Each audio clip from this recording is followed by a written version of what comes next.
সংস্কারের আগে নির্বাচন হলে জনগণের আশা পূরণ হবে না বলে জানিয়েছেন জামাতের আমির।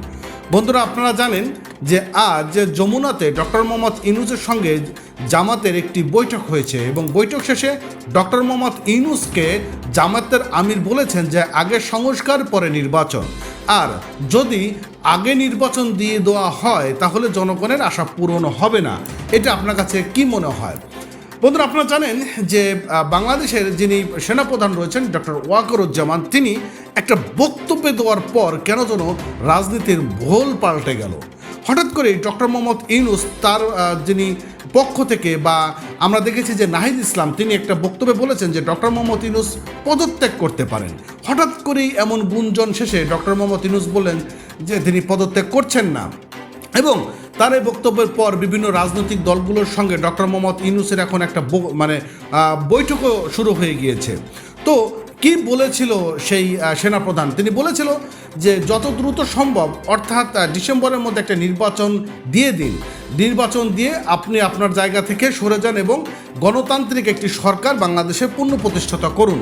তো এই একটি ব্রিফিংয়ে পরেই কিন্তু ডক্টর মোহাম্মদ ইউনূস তিনি তার চিন্তা ভাবনা থেকে হঠাৎ করে এমন ভুল পাল্টে গেল রাজনীতির সকল কিছু।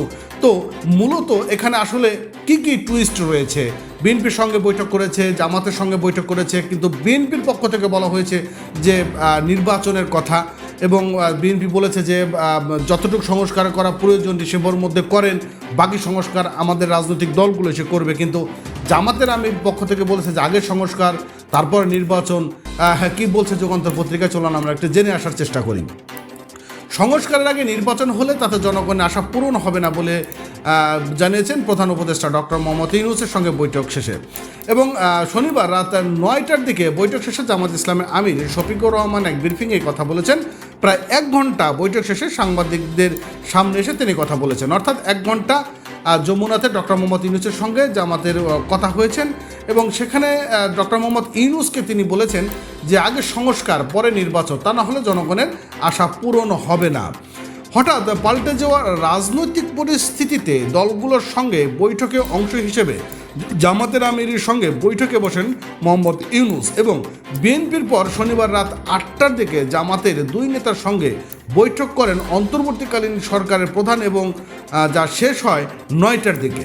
এবং বৈঠকে জামাতের আমিরের সঙ্গে সৈয়দ আব্দুল মোহাম্মদ তাহির এবং স্থানীয় সরকার উপদেষ্টা আসিফ মাহমুদ সজীব ভুঁইয়া ও জাতীয় ঐক্যমত কমিশনের সহ সভাপতি আলী রিয়াজ উপস্থিত ছিলেন। বিষয়টা হচ্ছে যে এই যে এখন বিভিন্ন রাজনৈতিক দলের সঙ্গে বৈঠক, এবং ঢাকাতেও আজকে মিছিল হয়েছে যে এই সরকারের নাকি আরও 5 বছর থাকা উচিত। তো হঠাৎ করেই ডিসেম্বরে নির্বাচন থেকে আবার 5 বছর, বিষয়টা আসলে একটু খটকা থাকেই। আর এই বৈঠকে যোগ দেওয়ার আগে জামাতের নায়েবের আমির তাহের সাংবাদিকদের বলেন যে দেশের সার্বিক বিষয়টি নিয়ে আলাপ করতে প্রধান উপদেষ্টার সঙ্গে দেখা করতে এসেছি। এর আগে 15টার দিকে খন্দকার মোশাররফের সঙ্গে 4 দলীয় বিএনপির বৈঠক হয়েছে ইউনূসের, ইত্যাদি ইত্যাদি। এবং এখানে হচ্ছে যে ডিসেম্বরের মধ্যে নির্বাচন নিয়ে সেনাপ্রধানের বক্তব্যে বিভিন্ন বিষয়ের সঙ্গে অন্তর্বর্তীকালীন সরকারের মতো ভিন্নতা এবং সেই প্রধান উপদেষ্টার পদত্যাগ ভাবনা, সব কিছু মিলে রাজনীতিতে তৈরি হওয়া অস্থিরতার মধ্যে এইসব বৈঠক করেছেন অন্তর্বর্তীকালীন সরকার প্রধান। মূলত এই জায়গাটা হচ্ছিল মূল বিষয়টা। তো যাই হোক, আসলে আরও অনেক সংবাদ রয়েছে যেগুলো এত বড় সংবাদ পড়াটাও খুবই মুশকিল। ভালো থাকেন, সুস্থ থাকেন। আপডেট পেতে অবশ্যই চ্যানেলটি সাবস্ক্রাইব করবেন।